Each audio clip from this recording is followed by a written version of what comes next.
Hello everyone, I hope you are doing well and all is well. So friend, आज के इस video में हम डिस्कस करने वाले हैं इस बुक का चैप्टर नंबर 5 जिसका नाम है गतिकी। और इस वीडियो को स्टार्ट करने से पहले आप सभी को मैं बताना चाहूँगा कि इस बुक के हम लोग काफ़ी सारे टॉपिक को ऑलरेडी कवर कर चुके हैं। अगर आपने उन सभी वीडियो को अब तक वॉच नहीं करा है, नहीं देख पाए, तो इस बुक की प्लेलिस्ट का लिंक आपको मिलेगा हमारे इस वीडियो के डिस्क्रिप्शन में। For more information check description. तो चलिए स्टार्ट करते हैं चैप्टर नंबर 5 को। क्वेश्चन नंबर 1 स्टार्ट होता है और इस चैप्टर नंबर 5 का पेज नंबर इस बुक में आपका 644। क्वेश्चन नंबर 1 इज, एक व्यक्ति को स्वतंत्र या मुक्त घूमते प्लेटफॉर्म पर अपने कोणीय संवेग को अगर डिक्रीज करना है, घटाना है, तो उसे क्या करना चाहिए। मतलब कि जो प्लेटफॉर्म है वो क्या कर रहा है, वो कर रहा है रोटेट, घूम रहा है मतलब। और उस पर अगर एक व्यक्ति खड़ा है और उसका संवेग, अपना कोणीय संवेग को कम करना है, तो वो व्यक्ति क्या करेगा। तो वो व्यक्ति करेगा बाहर की तरफ अपने दोनों हाथों को क्या करेगा, फैलाएगा। आपको मालूम होना चाहिए दोस्तों, मालूम भी आपको होगा कि स्वतंत्र मुक्त घूमते प्लेटफॉर्म पर अपने कोणीय संवेग को घटाने के लिए व्यक्ति को अपने हाथ बाहर की तरफ फैलाने चाहिए। जिससे क्या होता है, जिससे उसका कोणीय संवेग क्या होता है, कम हो जाता है। क्वेश्चन नंबर 2, यदि सभी वस्तुएं समान गति से घूम रही हैं, तो निम्नलिखित में से किस वस्तु का वेग सर्वाधिक होगा। इलेक्ट्रॉन का, प्रोटॉन का, न्यूट्रॉन का और अल्फा कण का। और आपको दोस्तों इन सब में एक बात मालूम होनी चाहिए कि आखिरकार ABCD में से कौन सा ऑप्शन है जिसका द्रव्यमान सबसे अधिक होता है। अगर आपको इसके बारे में मालूम है तो वही आपका राइट आंसर होगा। क्यों, कॉमन सी बात है, जिसका द्रव्यमान सबसे अधिक होगा तो उसका संवेग भी क्या होगा, मैक्सिमम होगा। सो क्वेश्चन नंबर 2 का right answer is option D, alpha कण। क्वेश्चन नंबर 3, निम्नलिखित में से रॉकेट की गति पर कौन सा संरक्षण का नियम लागू होता है। Right answer is option C, संवेग संरक्षण। क्वेश्चन नंबर 4, जब कार की गति को दुगना कर दिया जाता है तो समान स्पीड या फिर समान दूरी पर कार को रोकने के लिए कितने रुकावट बल की आवश्यकता होगी। मतलब स्पीड को डबल कर दिया गया है तो उस पर जो फोर्स भी अप्लाई होगा वो कैसा होगा, वो होगा आपका सेम, दुगना। Right answer is B. Question number 5, निम्नलिखित में से किसकी विमा आवेश के समान होती है। जी हाँ, यही सेम स्टेटमेंट अपने एग्जाम में क्वेश्चन पूछा गया था। ध्यान से पढ़िए इसको और उसका राइट आंसर होगा ऑप्शन बी, संवेग। ठीक है, right answer is option B, संवेग। क्वेश्चन नंबर 6, बहुत अधिक ऊंचाई से गिरती हुई जो वर्षा की बूंदें होती हैं उसके सापेक्ष के बारे में कौन सा कथन सत्य होगा। ऑप्शन से अनंत वेग के साथ गिरना जो कि भिन्न भिन्न बूंदों के लिए भिन्न भिन्न होगा। ऑप्शन बी, समान वेग के साथ वो गिरेंगे या फिर असमान वेग के साथ गिरेंगे, या फिर ऑप्शन डी, इनका वेग बढ़ेगा और वे समान वेग से धरती पर क्या होंगे, पड़ेंगे। Question number 6, right answer is option ए। जब वर्षा की बूंदें, दोस्तों आपको मालूम होगा कि जब वर्षा की बूंदें गुरुत्वाकर्षण खिंचाव के कारण बहुत ऊंचाई से पड़ती हैं तो उसका वेग उसके बूंदों के साइज पर क्या होता है, आधारित होता है। Right answer is option A. Question number 7, जब कोई खिलाड़ी किसी गेंद को कैच करता है, लपकता है या फिर पकड़ता है, कुछ भी कह सकते हैं, तो वह अपने हाथों को पीछे की तरफ पुश करता है। आखिरकार वह ऐसा क्यों करता है। बल को कम करने के लिए, संवेग को कम करने के लिए, आवेश को कम करने के लिए, या फिर ऑप्शन डी, पकड़ने के समय को कम करने के लिए। सो राइट आंसर दोस्तों, वो ऐसा करता है संवेग को कम करने के लिए। क्वेश्चन नंबर 8, यदि किसी कण वस्तु के द्वारा वेग समय ग्राफ को y इक्वल टू में mt+c से निरूपित किया जाता है तो वस्तु डैश के साथ गति करेगी, अचर गति के साथ गति करेगी, अचर वेग के साथ गति करेगी, अचर त्वरण के साथ में गति करेगी, या फिर ऑप्शन डी। सो फ्रेंड, यहाँ पे आपको याद होना चाहिए ये जो फॉर्मूला है आपका समीकरण y इक्वल टू में mt+c समय के सापेक्ष रेखीय वेग को निरूपित करता है। ये फॉर्मूला किसका है, ये आपका सापेक्ष रेखीय वेग का ये फॉर्मूला होता है। और इसलिए वेग समय ग्राफ के अनुसार वस्तु हमेशा क्या होती है, अचर त्वरण के साथ साथ में गतिमान होगी। Right answer is option C. Question number 9, spin घूमती क्रिकेट की गेंद हवा में किस प्रकार घूम जाती है? मोस्ट टाइम भी क्वेश्चन है। आई होप सो अगर आप एक एक्टिव स्टूडेंट हैं, तरीके से पढ़ाई कर रहे हैं, तो इन सभी क्वेश्चंस को अपना कहीं ना कहीं अपने रियल एग्जाम में फेस किया होगा, मॉक टेस्ट में फेस किया होगा। आई होप सो आप एक आज अच्छा स्कोर करेंगे और मैं पूरी आशा करता हूं कि इस वीडियो के माध्यम से आज आप बहुत कुछ नया सीख पाएँ। अगर आपको ये वीडियो पसंद आ रहा है तो प्लीज़ वीडियो को लाइक करिएगा। क्वेश्चन नंबर 10, साइकिल के पहिए में प्रयुक्त तिल्लियाँ साइकिल की डैश बढ़ा देती है? जड़त्व गति को बढ़ाती है, ये वेग को बढ़ाती है, त्वरण को बढ़ाती है, या फिर संवेग को इंक्रीज करती है? So right answer is option से, जड़त्व गति को इंक्रीज करती है। क्वेश्चन नंबर 11, देखिए पहिए में जो बॉल बेयरिंग होती है उसका क्या कार्य होता है? तो उसका कार्य क्या होता है?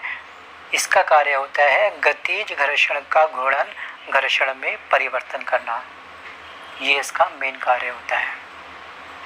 क्वेश्चन नंबर 12, एक गोला समान ऊंचाई से दो अलग अलग अवनत सतहों पर, ठीक है, भिन्न कोणों से नीचे की ओर आता है, तो यह ऐसा करता है। कैसा करेगा? ये समान समय पे नीचे आएगा, समान गति के साथ नीचे आएगा, समान समय और समान गति के साथ नीचे आएगा, या फिर समान समय के साथ, या फिर ऑप्शन डी उपरोक्त में से कोई नहीं। सो क्वेश्चन नंबर 12 को दोस्तों राइट आंसर हो जाएगा ऑप्शन बी, समान गति के साथ। क्वेश्चन नंबर 13, एक एथलीट अपनी बढ़त प्राप्त करने के लिए, अपनी स्पीड को प्राप्त करने के लिए ऊंची कूद से पहले क्यों दौड़ता है? राइट आंसर इस क्या होगा? जड़त्व गति प्राप्ति के लिए। क्वेश्चन नंबर 14, एक पायलट या हवाई वाहन चालक द्वारा लक्ष्य को भेदने के लिए बम को गिराना होगा कहां पर? लक्ष्य के ऊपर, लक्ष्य के आगे, लक्ष्य से पूर्व, या फिर उपरोक्त में से कोई नहीं? सो क्वेश्चन नंबर 14 का right answer is option C, लक्ष्य से पूर्व। क्वेश्चन नंबर 15, एक बम बड़ी मात्रा में छोटे टुकड़ों में विस्फोटित होता है या फिर विस्फोटक होता है उसमें, तो सभी छोटे टुकड़ों का समय होगा क्या? शून्य होगा, या फिर सभी टुकड़ों के कुल द्रव्यमान पर ये चीज़ डिपेंड करती है, या फिर ये उसकी स्पीड पर डिपेंड करती है, या फिर इनफाइनाइट मतलब कि अनंत? Right answer is option A, शून्य। क्वेश्चन नंबर 16 इज, वेग समय ग्राफ की ढाल निरूपित करते हैं। क्या करते हैं? त्वरण, विस्थापन, दूरी या फिर गति। देखिए वेग समय ग्राफ की जो ढाल होती है त्वरण को हमेशा क्या करती है? ये डिनोट करती है, इंडिकेट करती है। So right answer is option A. Question number 17, rail पटरियां किनारों पर से मुड़ी क्यों होती है? क्योंकि ट्रेन के भार को कम करने के लिए, घर्षण बल को उत्पन्न करने के लिए, ऑप्शन सी अभिकेंद्रीय बल प्राप्त करने के लिए, या फिर ऑप्शन डी।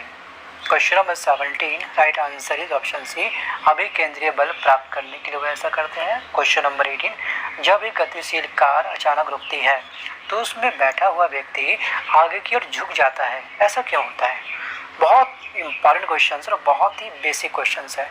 तो इस समय दोस्तों जो अप्लाई होता है उसके ऊपर वो होता है आपका जड़त्व का नियम, ठीक है। गति उसमें बैठा यात्री जड़त्व गति के कारण आगे की ओर झुकता है, ठीक है। कमर से नीचे का जो भाग होता है आपको मालूम होगा, कमर के नीचे का जो भाग होता है वो कार के साथ विराम की अवस्था में आ जाता है, जबकि यात्री के कमर के ऊपर का भाग गति जड़त्व के कारण क्या होता है? गति की अवस्था में ही बना रहना चाहिए।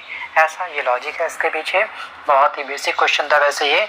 हमारे वीडियो का सबसे इजी क्वेश्चन ये था। क्वेश्चन नंबर 19, समान द्रव्यमान वाले एक धातु के गेंद तथा एक रबड़ की गेंद एक समान वेग से एक रबड़ की गेंद उछल जाती है परंतु धातु की गेंद नहीं उछलती है।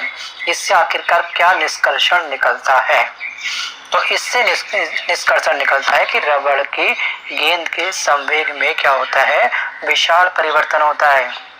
क्वेश्चन नंबर 20, सड़क पर चलती बैलगाड़ी के पहियों की गति किसका एग्जाम्पल है?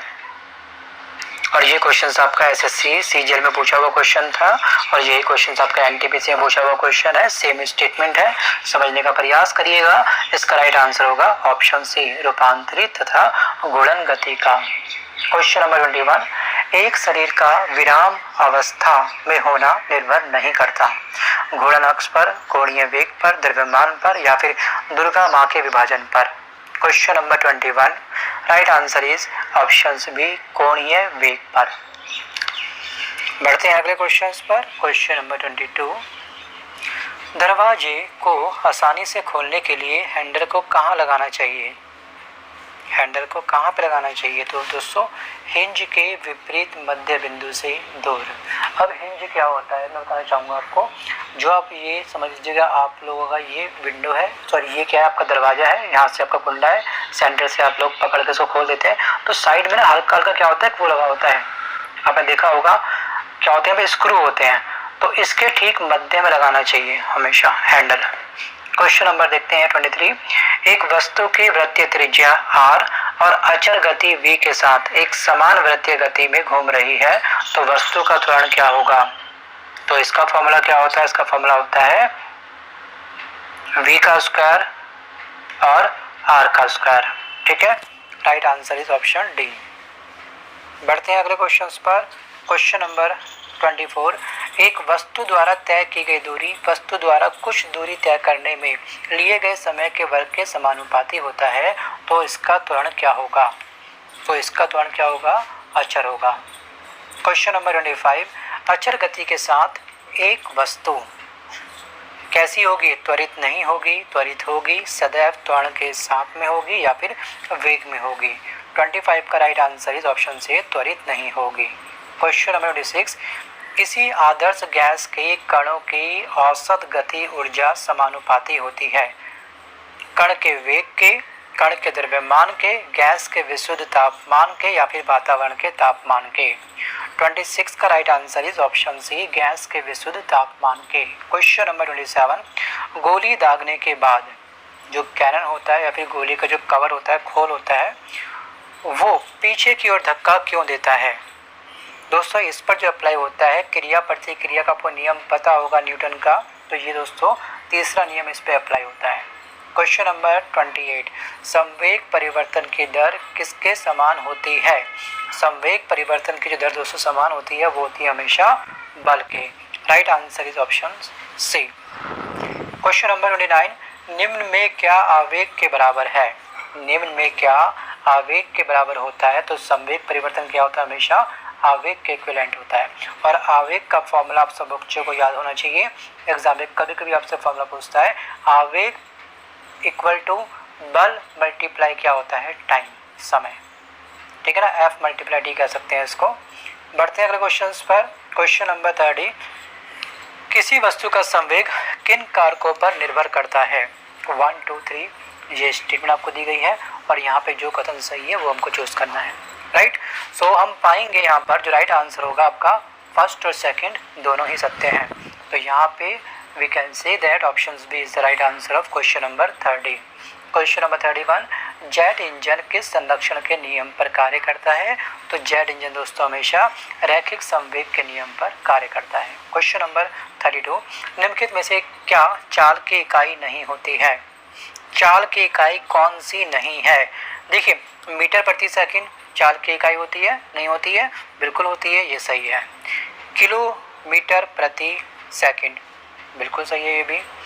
ठीक है, अगर हम बात करेंगे ऑप्शन सी में वर्ग मीटर प्रति घंटा, ये क्या होती है? चाल की इकाई नहीं होती है। Right answer is option C. Move करते हैं अगले क्वेश्चन पर। क्वेश्चन नंबर 33, वाहनों को सुरक्षित मोड़ लेने के लिए आवश्यक केंद्रीय बल प्रदान करने हेतु किसी घुमावदार सड़क के बाहरी किनारों को आंतरिक किनारों से ऊपर करने की प्रक्रिया को हम क्या कहते हैं? तो हम इसको कहते हैं सड़क की बैंकिंग। क्वेश्चन नंबर 34, यदि कोई वस्तु सीधी रेखा में गति कर रही है तथा उसकी चाल बदलती रहती है तो वस्तु की गति किस प्रकार की गति होगी? तो वस्तु की जो गति होती है वो किस प्रकार की होगी? तो वो होगी आपकी असमान गति। Right answer is option D. बढ़ते हैं अगले क्वेश्चन पर। अगला क्वेश्चन आपके स्क्रीन पर 35, यदि कोई वस्तु सीधी रेखा में नियत चाल से गति करती है तो इसकी गति को क्या कहा जाता है? 35 राइट आंसर इज ऑप्शन से एक समान गति इसको हम कहेंगे। क्वेश्चन नंबर 36, एक फॉर्मूला है दोस्तों, वेग का फॉर्मूला ये होता है। उसमें पूछा गया कि u का अर्थ क्या है। ठीक है, u का अर्थ क्या है, तो u का अर्थ होता है प्रारंभिक वेग। Right answer is option C. आपको मालूम होगा ना औसत वेग का फॉर्मूला क्या होता है। औसत वेग का फॉर्मूला u प्लस v/2 होता है ना। तो यहाँ पे इस u के बारे में पूछा था कि ये u क्या होता है। क्वेश्चन नंबर 37, नियत चाल से गति करने वाली वस्तु के लिए दूरी समय ग्राफ होता है कैसा। बिंदु, वृत्त, सरल रेखा या फिर option 37। Right answer is option C, सरल रेखा। क्वेश्चन नंबर 38, यदि कोई वस्तु वृत्तीय पथ पर एक समान डैश के साथ गति करती है तो इस प्रकार की गति को एक समान वृत्तीय गति कहते हैं। रिक्त स्थान पे क्या आएगा ये हमको यहाँ पर फिल करना है। So right answer is option से चाल। सो फ्रेंड, ये था एक छोटा सा वीडियो। उम्मीद करता हूँ कि ये वीडियो आपको पसंद आया होगा। और ये है आपके एग्ज़ाम का लेवल। जी हाँ, करोड़ों बच्चे अगर फॉर्म भरते हैं किसी भी कम वैकेंसी के लिए तो कंपटीशन अपने आप में क्या होता है, हाई हो जाता है। और पढ़ाई का लेवल भी आपका थोड़ा सा हाई होना चाहिए। और ये सभी क्वेश्चन वो क्वेश्चन थे जो आपके प्रीवियस एग्जाम में पूछे गए थे।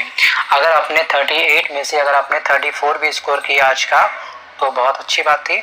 अगर आपने केवल वीडियो को सुना, देखा और ना तो अपने स्क्रीनशॉट लिया ना अपने पैड डाउन किया तो दोस्तों आपके नोट्स बनने चाहिए। ठीक है, क्योंकि नोट्स क्या होती है, आपकी सफलता की सबसे बड़ी कुंजी होती है, पूंजी होती है। एग्जाम से पहले आपका रिवीजन वीडियो में से कभी नहीं हो पाता है, रिवीजन होता है आपके नोट्स में से। फाइनली फैसला दोस्तों आपका अपना होगा कि आपको किस डायरेक्शन में स्टडी करनी है। नोट्स बनाने हैं तो पेन को उठाना पड़ेगा, पेपर को उठाना पड़ेगा, लिखने का कष्ट भी करना पड़ेगा। कहते हैं ना सिंपल दोस्तों कि अगर आप दिन में अगर 50 वीडियो देखते हैं, 50 वीडियो का आपको 5% भी याद नहीं रहने वाला कुछ समय बाद, ऐसा होता है। और भूलने की स्पीड क्या कहता है साइंस, इससे संबंधित यूट्यूब पर बहुत सारे वीडियो बन चुके हैं। इसलिए कहते हैं कि रिवीजन करना अनिवार्य है और वीडियो में से कभी भी रिवीजन नहीं हो पाता है। कितने वीडियो वॉच करोगे आप लोग, रिवीजन वीडियो से बन ही नहीं पाएगा आपका। तो फ्रेंड, फाइनली फैसला आपका होगा। बार बार मैं इन चीज़ों को रिपीट नहीं करूंगा, ना समय जाए आपका करूंगा ना मैं अपना करूंगा। ठीक है, वीडियो पसंद आया तो बस वीडियो को लाइक करिएगा। इस तरह के वीडियो देखने के लिए वीडियो के डिस्क्रिप्शन में आपको दिया गया है प्लेलिस्ट का लिंक, उसको जरूर फॉलो कर लीजिएगा। Thanks for watching this video. Bye bye, take care.